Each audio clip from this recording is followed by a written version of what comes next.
Kisah Nabi Lut alaihi salam dan kaum Sodom yang dilaknat Allah Subhanahu wa ta'ala. Kota Sodom jadi sejarah pertama praktik homoseksual dan lesbian.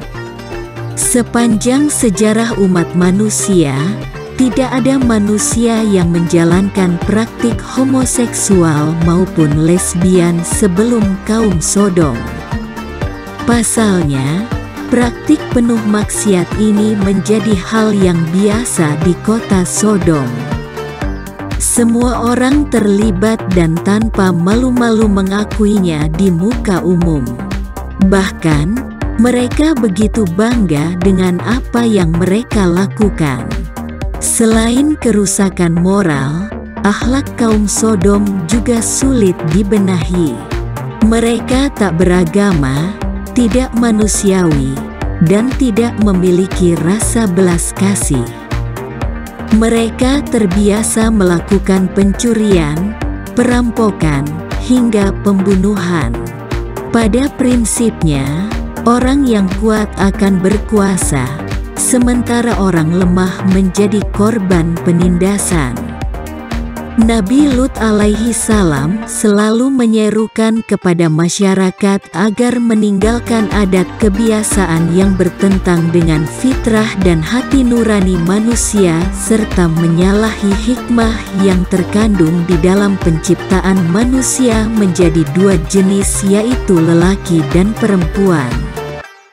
Selain itu juga, Nabi Lut memberikan nasihat untuk selalu menghormati hak dan milik masing-masing dengan meninggalkan perbuatan perompakan dan mencuri.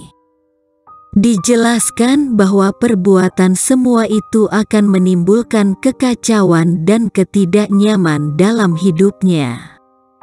Demikian Nabi Lut melaksanakan dakwahnya sesuai dengan tugas risalahnya.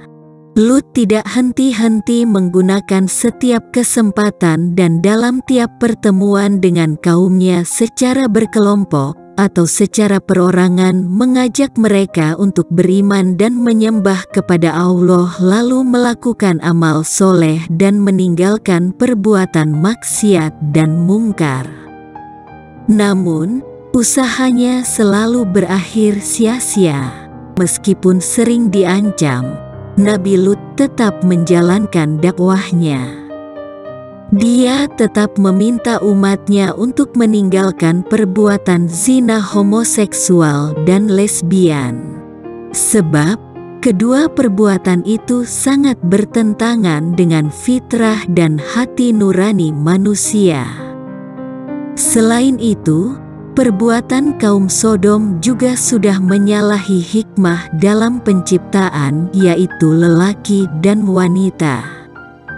Nabi Lut juga menasihati kaum Sodom untuk menghormati hak milik barang masing-masing serta meninggalkan kebiasaan berupa perampasan, perampokan hingga pencurian yang selalu terjadi di antara mereka. Apalagi, tidak sedikit pula musafir yang menjadi korban. Segala perbuatan kaum Sodom akan merugikan mereka sendiri. Sebab, perbuatan itu akan menimbulkan kekacauan, ketidakamanan di dalam negeri sehingga mereka juga pasti tidak akan merasa aman dan tenteram dalam hidupnya. Namun, tidak semudah itu membawa kaum Sodom ke jalan Allah. Mereka tetap saja bermaksiat dan melakukan kejahatan. Pada akhirnya, Nabi Lut berdoa kepada Allah agar semua kaum Sodom diazab seberat-beratnya lantaran tidak mau mengikuti jalan yang benar. Kedatangan malaikat dan azab Allah Subhanahu wa ta'ala, sampai pada akhirnya Allah mengirimkan dua malaikat yang menyamar sebagai manusia remaja dengan paras tampan untuk bertamu ke rumah Nabi Lut.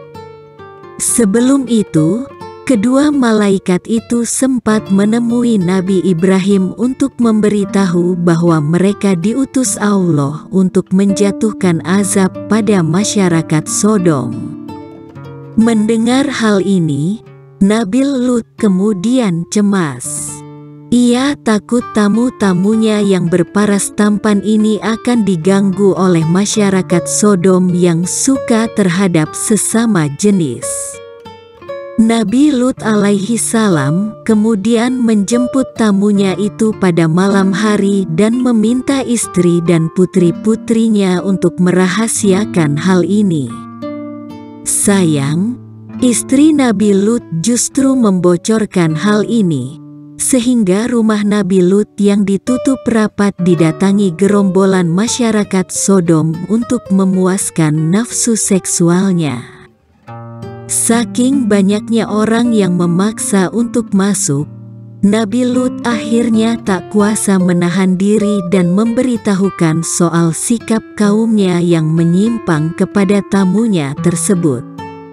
Pada Quran, Asy-Syu'ara ayat 168, artinya, dia, Lut, berkata, "Aku sungguh benci kepada perbuatanmu." Dua tamu tersebut pun kemudian membuka identitasnya dan mengakui bahwa mereka adalah malaikat utusan Allah. Mereka pun meminta Nabi Lut untuk membuka pintu rumahnya lebar-lebar. Seketika itu, rumah Nabi Lut menjadi gelap gulita. Masyarakat Sodom yang berdesakan masuk pun tidak bisa melihat apa-apa. Mereka buta. Di tengah kekalutan masyarakat Sodom yang tidak bisa melihat keadaan sekitar, malaikat itu mengatakan bahwa Allah Subhanahu wa Ta'ala akan mengirimkan azab kepada kaum Sodom. Untuk itu, mereka meminta Nabi Lut beserta istri dan kedua putrinya untuk segera pergi meninggalkan perkampungan Sodom. Satu lagi pesan dari malaikat itu adalah, Nabi Lut beserta keluarganya tidak boleh menoleh ke belakang saat pergi meninggalkan Sodom. Nabi Lut alaihi salam bersama keluarga keluar dari rumah lewat tengah malam. Mereka berjalan cepat untuk meninggalkan Sodom tanpa menoleh ke belakang sesuai dengan pesan dari para malaikat. Sayang, istri Nabi Lut yang berjalan tidak secepat suaminya, tidak mengikuti anjuran malaikat. Ia justru menoleh ke belakang lantaran ingin mengetahui apa yang akan menimpa kaumnya. Sesaat setelah langkah Nabi Lut beserta kedua putrinya melewati batas kota Sodom, sewaktu fajar menyingsing, bergetarlah bumi dengan dahsyatnya di bawah kaki rakyat Sodom, tidak terkecuali istri Nabi Lut. Gempa dahsyat disertai hujan batu itu kemudian membinasakan masyarakat Sodom beserta istri Nabi Lut yang munafik. Artinya, lalu kami selamatkan dia bersama keluarganya semua, kecuali seorang perempuan tua, istrinya, yang termasuk dalam golongan yang tinggal. Demikian kisah masyarakat Sodom yang akhirnya mendapat azab Allah karena menolak mengikuti ajarannya. Dari kisah ini, kita juga bisa belajar tentang keberanian Nabi Lut dalam menyampaikan hal yang benar.